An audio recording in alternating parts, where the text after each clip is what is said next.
Hi guys, आज हम पढ़ने वाले हैं उपन्यास महाभोज। मन्नू भंडारी द्वारा रचित है। महाभोज ये 1979 में लिखी गई थी। ये मन्नू भंडारी का पहला राजनीतिक उपन्यास है। तो चलिए स्टार्ट करते हैं इसे। महाभोज राजनीतिक गिद्धों द्वारा किया जाने वाला एक ऐसा भोज है जिसमें हाल फिलहाल मृत हुए व्यक्तियों की लाशों को नोचकर उन्हें परम तृप्ति मिलती है। उपन्यास का आरंभ विशेषर की लाश मिलने की घटना से होता है। विशेषर कोई महत्वपूर्ण राजनीतिक नाम वाला व्यक्ति नहीं है, बल्कि अनाम से लगने वाले सरोहा नाम के गांव का एक मामूली सा आदमी है जो अपनी मामूलियत को भूलकर गैर मामूली हरकत करने लगा था, अर्थात पढ़ लिख कर गाँव वालों को जगाना चाहता था, उनके भाग्य बदलने के सपने देखा करता था।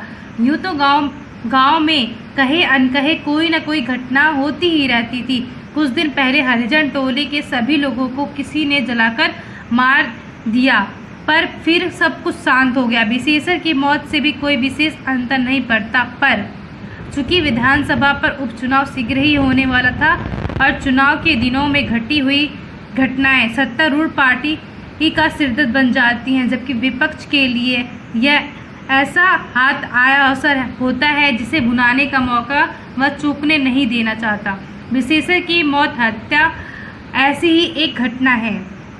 इस उपन्यास में सत्तारूढ़ दल के मुख्यमंत्री हैं दास साहब, जिनका परिचय उनके व्यक्तित्व की भव्यता से ही प्राप्त होता है। शरीर पर फालतू चर्बी नहीं है, दिखती है तो केवल गरिमा, तड़क भड़क ताम झाम ना तो व्यक्तित्व में है और ना ही निजी कमरे में।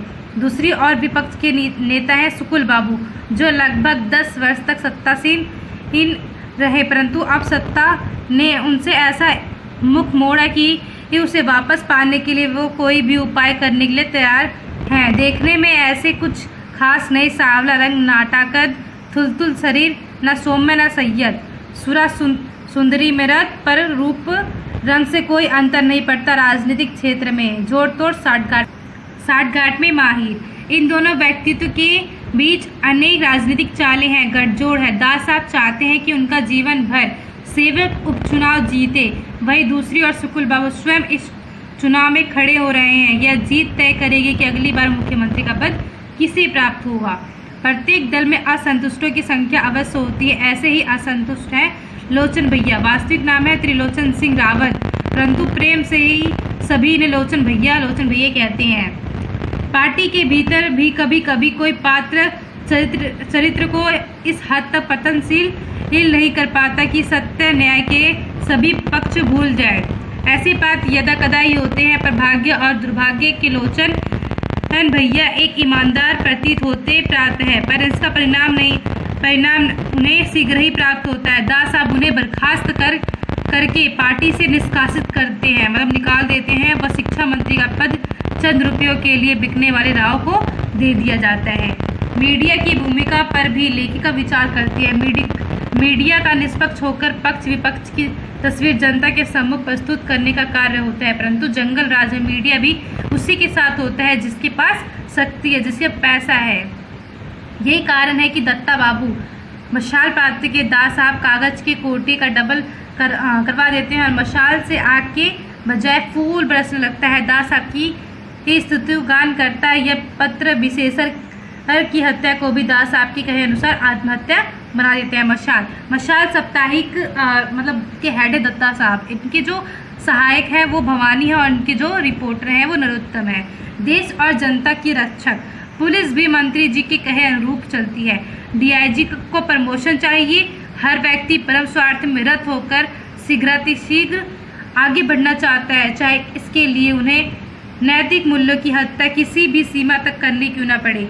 ऐसा नहीं है कि ईमानदार व्यक्तियों की संख्या नहीं है, परंतु या तो वे न्यूनतम है अथवा अव्यवस्था उन्हें समाप्त कर देती है। यहाँ भी सक्सेना जो एसपी के पद पर तैनात हैं, जो एसपी सक्सेना है, बहुत ही ईमानदार है। वास्तविक में आरंभ में तो वे अपनी अंतरात्मा की बात अनसुनी करते हैं, पर धीरे धीरे व्यवस्था की समझौता करने से इनकार कर देते हैं और सही रिपोर्ट बनाते हैं। वो किसी के उसमें नहीं आते, वो सही रिपोर्ट बनाते हैं, जिसमें दास साहब का पाला हुआ जोरावर ही विशेषर का हत्यारा ठहरता है।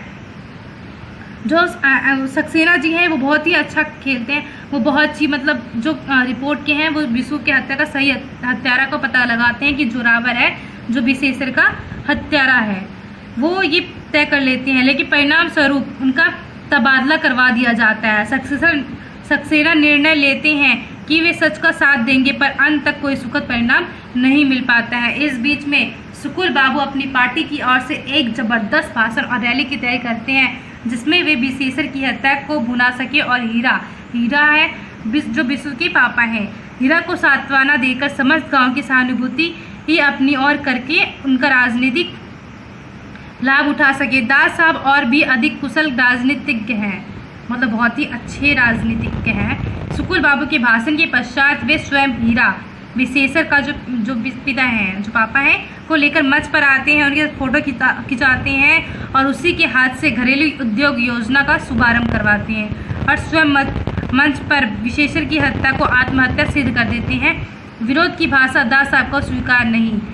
जोरावर उनका अपना व्यक्ति है, उसे बचाना वह अपना फर्ज मानते हैं। जोरावर भी यदि उनके खिलाफ सोचने की हिम्मत भी करे तो उसे समाप्त करवा सकते हैं। उनकी ताकत के सामने खड़े होने की शक्ति किसी में नहीं। लखन जैसे अनपढ़ को वह सरोवा से खड़ा करते हैं। विरोध करने पर लोचन को बर्खास्त करते हैं। राव को खरीदती है। सक्सेना का ट्रांसफर। सक्सेना बहुत ही अच्छा काम करती हैं। वह बिशु की हत्यारा कौन है उसका पूरा सही से पता लगा लेती हैं। लेकिन सक्सेना, जब दास साहब को पता चलता है कि सक्सेना सही दिशा में जा रहे हैं तो उनका वो तबादला करवाते हैं, ट्रांसफ़र करा देते हैं। और सबसे बड़ी बात, पहले विशेषर की हत्या को आत्महत्या सिद्ध करते हैं और बाद में उसी के परम मित्र एकमात्र आवाज़ उठा सकने वाली बिंदा को ही हत्यारा सिद्ध कर देते हैं। कैसे बिंदा को हत्यारा सिद्ध कर देते हैं? कहते हैं कि जो बिशु है वो बिंदा की जो पत्नी है रुक्मा, उनमें चक्कर चल रहा होता है, वो ऐसा सिद्ध कर देते हैं। लेकिन जो बिंदा को विश्वास नहीं, मतलब उसे विश्वासघात लगा कि वो मेरी पत्नी है, उनके साथ चक्कर है कुछ, इसकी वजह से बिंदा उसको मरवा देता है, बिशु को मरवा देता है। ये सिद्ध कर देते हैं कौन? दास साहब के जो भी कहे अनुसार जो भी कार्य करते हैं। कानून व्यवस्था प्रशासन की धज्जियां उड़ाते हुए वह बिंदा जैसे सशक्त चरित्र की आवाज़ कुचलते हैं। बिंदा विशेषर का मित्र भी था और उसकी बचपन की दोस्त रुक्मा का पति भी। बड़ी सरलता से रुक्मा का विशेषर की प्रेमिका सिद्ध कर दिया जाता है और अपनी पत्नी के प्रेमी की हत्या करने के वाजिब कारण के आधार पर बिंदा को हत्यारा घोषित किया जाता है। बिंदा अंत तक लड़ता है। बिंदा की कई बार पिटाई भी करवा दी जाती है। बिंदा बहुत बार पिटता है। बिंदा अंत तक लड़ता है, पर इस व्यवस्था में किसी को कोई सुनवाई नहीं की जाती है। मतलब दास साहब वैसे तो गीता पढ़ते हैं, लेकिन वो एक बहुत ही अच्छे राजनीतिज्ञ हैं, बहुत ही सोच समझे। उपन्यास के इस अंत में लेखिका ने कुछ सकारात्मक संकेत दिए हैं, यथा लोचन, बिंदा और सक्सेना का चरित्र। जो लोचन जी हैं, मतलब जो भी वो सही करते हैं तो उनका भी तबादला करवा देते हैं। बिंदा को मतलब गलत उसमें फंसा देते हैं। और सक्सेना जो बहुत ही अच्छे मतलब एक तरह से एसपी हैं, बहुत ही अच्छी है, बहुत ही ईमानदार। उन्होंने बिशु की सही हत्या का पता लगा दिया था, लेकिन दास साहब उसकी एक ना चलने देती हैं। इससे पता चलता है कि हमारी जो राजनीतिक जो व्यवस्था है बहुत ही खराब है। ठीक,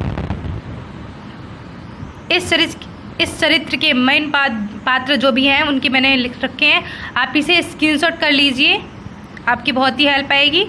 उम्मीद है आपको ये महाभोज बहुत ही अच्छे से क्लियर हो चुका होगा। अगर आपको ये वीडियो थोड़ा सा भी लाइक हुई हो तो आप इसे लाइक, सब्सक्राइब और कमेंट ज़रूर करें। अगर कोई गलतियाँ भी हैं तो आप प्लीज़ कमेंट सेक्शन में मुझे ज़रूर बताएं ताकि मैं इस गलती को सुधार सकूं।